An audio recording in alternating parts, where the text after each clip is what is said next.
श्री एकदन्तस्तोत्र श्री गणेशाय नमः। ॐ गणपतये नमः।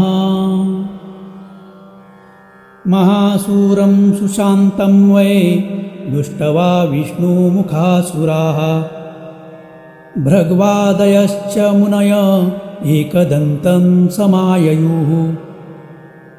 प्रणम्यं तं प्रपूज्यादौ पुनस्तं नेमुरादरात् तुष्टुवो हर्षसंयुक्ता एकदन्तं गणेश्वरम्। देवर्षय ऊचुः सदात्मरूपं सकलादिभूतं मायिनं सोऽहमचिन्त्यबोधम् अनादिमध्यान्तविहीनमेकं तमेकदन्तं शरणं व्रजामः। अनन्तचिद्रूपमयं गणेशं अमवेदभेदादिविहीनमाध्यं हृदि प्रकाशस्तधरं स्वधिस्थं तमेकदन्तं शरणं व्रजामः। विश्वादिभूतं हृदि योगिना वै प्रत्यक्षरूपेण विभान्तमेकं सदा निरालम्बसमाधिगम्यं तमेकदन्तं शरणं व्रजामः।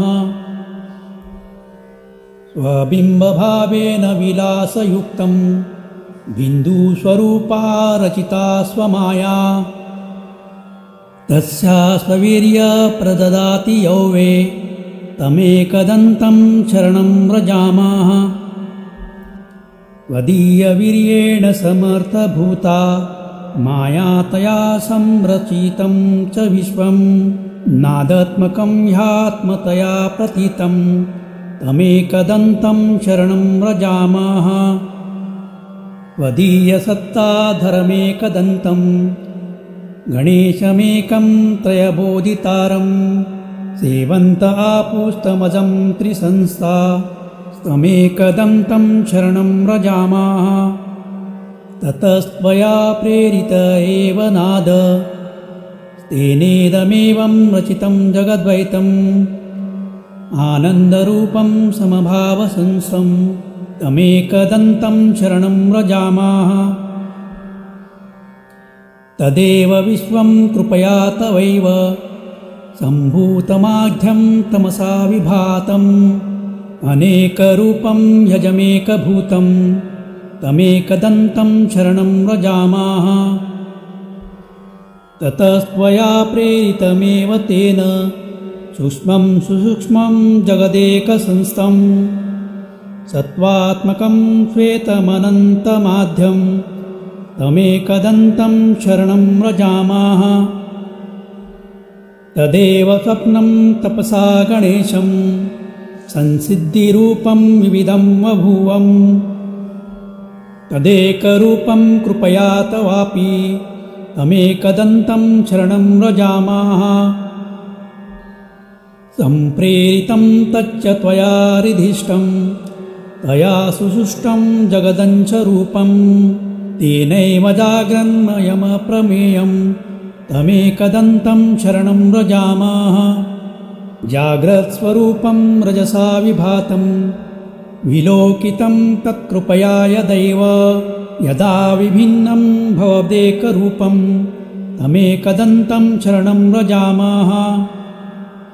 एवं च सुष्ठवा प्रकृतिस्वभावा तदन्तरे त्वं च विभासि नित्यं बुद्धिप्रदाता गणनाथ एक त्वमेकदन्तं शरणं व्रजामः। त्वदाज्ञया भ्रान्तिग्रश्च सर्वे नक्षत्ररूपाणि विभान्निखेवे आधारहीनानि त्वया धृतानि तमेकदन्तं शरणं व्रजामः। त्वदाज्ञया सृष्टिकरो विधाता त्वदाज्ञया पालक एव विष्णुः त्वदाज्ञया संहरते हरोऽपि तमेकदन्तं शरणं व्रजामः। यदाज्ञया भूर्जलमध्यसंस्था यज्ञादया प्रवहन्ति नद्या सीमा सदा रक्षति वै समुद्र तमेकदन्तं शरणं व्रजामः यदाज्ञया देवगणो दिविस्तो ददाति वै कर्मफलानि नित्यं यदाज्ञया शैलगणो चलो वे तमेकदन्तं शरणं व्रजामः यदाज्ञया शेषैलाधरो वै यदाज्ञया मोहकरश्च कालाः यदाज्ञया कालधरोर्यमा च तमेकदन्तं शरणं व्रजामः यदाज्ञया वाति विभाति वायुर् यदाज्ञया अग्निजठरादिसंस्थाः यदाज्ञया वै सचराचरं च तमेकदन्तं शरणं व्रजामः सर्वान्तरे संस्थिततेकगूढं यदाज्ञया सर्वमिदं विभाति अनन्तरूपं हृदि बोधकं वै तमेकदन्तं शरणं व्रजामः यं योगिनो योगबलेन साध्यं कुर्वन्ति तं कास्तवनेन नौति अता प्रणामेन सुसिद्धिदोस्तु तमेकदन्तं शरणं व्रजामः ग्रस्तपद उवाच एवं स्तुत्वा च प्रह्लादं देवा सम्मुन्यश्च वै तृष्णीभावं प्रपद्येव ननोर्तु हर्षसंयुताः सतानुवाच प्रोतात्मा योकदन्तास्तवेन वै जगात्तान् महाभागान् देवर्षीन् भक्तवत्सलाः एकदन्त उवाच प्रसन्नोऽस्मि स्तोत्रेण शूरासर्षिगणा किल वृणुतां मर्दोऽहं वो दास्यामि मनसीप्सितं भवत्कृतं मदीयं वे स्तोत्रं प्रीतिप्रदं मम भविष्यति न सन्देहा सर्वसिद्धिप्रदायकं यं यमिच्छति तं तं वै दास्यामि स्तोत्रपाठताः पुत्रपौत्रादिकं सर्व लभते धनधान्यकं गजास्वादिकमत्यन्तं राज्यभोगं लभेद्ध्रुवं भुक्तिमुक्ति च योगं वै लभते शान्तिदायकम्